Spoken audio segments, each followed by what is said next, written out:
je l'espère, s'ils peuvent s'abstenir, de telle manière que ceux qui n'étaient pas trempés d'une manière ou d'une autre, qu'on ait une nouvelle équipe neutre, qui n'était ni de gauche ni de droite par rapport à tous ces conflits-là, pour relancer les choses, ça sera une bonne chose. Deuxièmement, les députés provinciaux, ce sont des responsables.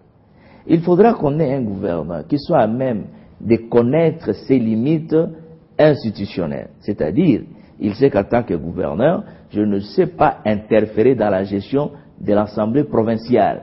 Vous aurez un problème. Aujourd'hui, il y a certains députés qui veulent regagner l'hémicycle comme les députés provinciaux de la province orientale, mais qui ont aujourd'hui des conflits pratiquement avec le président de l'Assemblée provinciale. Ouais. Vous aurez ce problème-là devant vous. Mais est-ce qu'eux ne savent pas qu'il y a un mécanisme pour résoudre ce problème-là? Pourquoi ils ne peuvent pas poser le problème à la justice? La Cour constitutionnelle est là. Ils n'ont qu'à poser les problèmes. Au Bas-Congo, la Cour a trouvé un problème, une résolution par rapport à la crise là-bas, mais les députés provinciaux du Bas-Congo n'ont jamais regagné l'hémicycle. Je pense que le Bas-Congo, c'est pas l'Équateur, et rien que par rapport à l'Équateur, dans ce dossier-là, oui, il y a plusieurs ramifications dans ces dossiers-là. C'est pourquoi je dis qu'il y a que la justice pour trancher ça. Mais moi, je disais tantôt là, pour que je ne me perde pas, parmi les problèmes à régler aujourd'hui à l'Équateur, c'est la flexibilité du futur gouverneur. Il faut qu'il soit flexible. Quand on est chef, quand on est président de la République, on est gouverneur. Et je pense que tout le monde devait imiter quand même le président Kabila. Il sait écouter et il sait vous ramener à lui par des arguments. C'est ce qu'il faut faire à l'Équateur. Mais par contre, chez nous à l'Équateur, qu'est-ce qui s'est passé? Tout le monde restait de marbre. C'est-à-dire, je suis chef, je suis gouverneur, vous m'écoutez, point barre. Ce n'est pas possible, nous sommes en démocratie.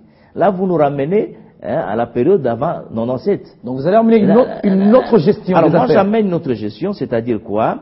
Il faudra d'abord que nous puissions connaître nos limites institutionnelles, ça c'est les 1, les 2. J'amène la flexibilité.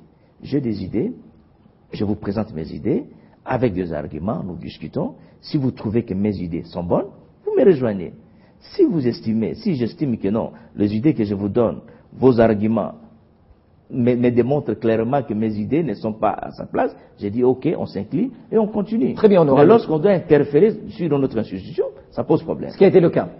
Plusieurs fois. Voilà. Alors, honorable, vous avez parlé de la responsabilité des députés provinciaux, mais vous savez que le chef de l'État avait suspendu les activités de l'Assemblée provinciale justement en cause de l'irresponsabilité. C'était le gouvernement, c'était pas le chef de l'État. Alors, parce que le président de la République c'est une institution. Oui. Ok. C'était le gouvernement qui avait fait ça.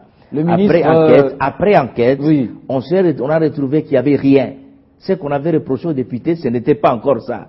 Ce n'était pas arrivé et les députés n'avaient pas intention de commettre cette faute-là. Ils ont été réhabilités.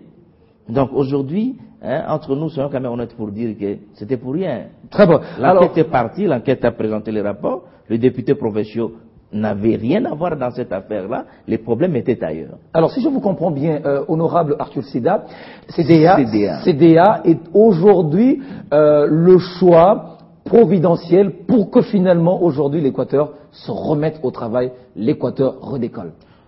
Ça, je pense que c'est ça, et ce n'est pas seulement moi qui dis ça, c'est la population, et je peux vous informer d'ailleurs. Ce matin, je suis réveillé vers 5 heures, parce que vous savez, à l'intérieur, les gens ont l'habitude d'appeler à cette heure-là.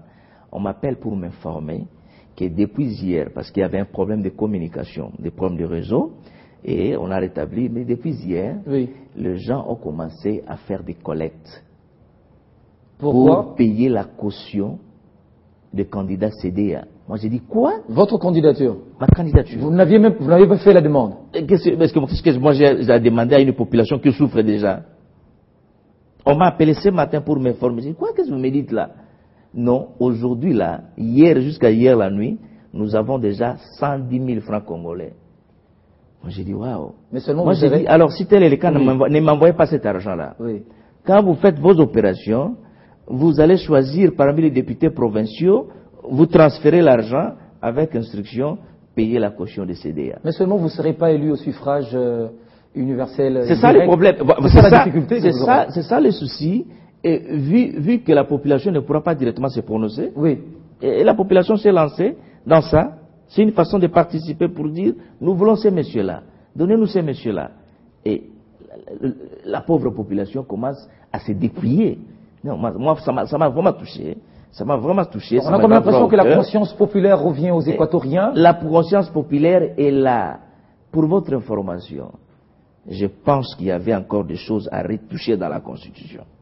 Ça, je le dis à haute voix. Ah bon? Oui. Je donne un exemple simple. Si on devait élire les gouverneurs par le suffrage universel direct, mon cher ami, ça va résoudre quoi? Je ne serai pas le troisième, mais je serai parmi les deux premiers. Pourquoi vous dites ça? Je donne cet exemple-là. Parce que dernièrement, je rentre d'un voyage. J'étais là, je suis rentré il y a une semaine. J'avais résolu de ne pas visiter les grands centres. J'étais dans la forêt, dans des savanes, sur des motos. Je traversais des rivières dans des conditions difficiles. Je passais des nuits dans des conditions compliquées. Pour quelle raison? Qu'est-ce que je voulais? Oui. Je voulais savoir, depuis que j'ai été élu en 2006, qu'en est-il de la vraie réalité de ma circonscription profonde? J'ai découvert des choses. Non, la population souffre. Et ça nécessite notre attention.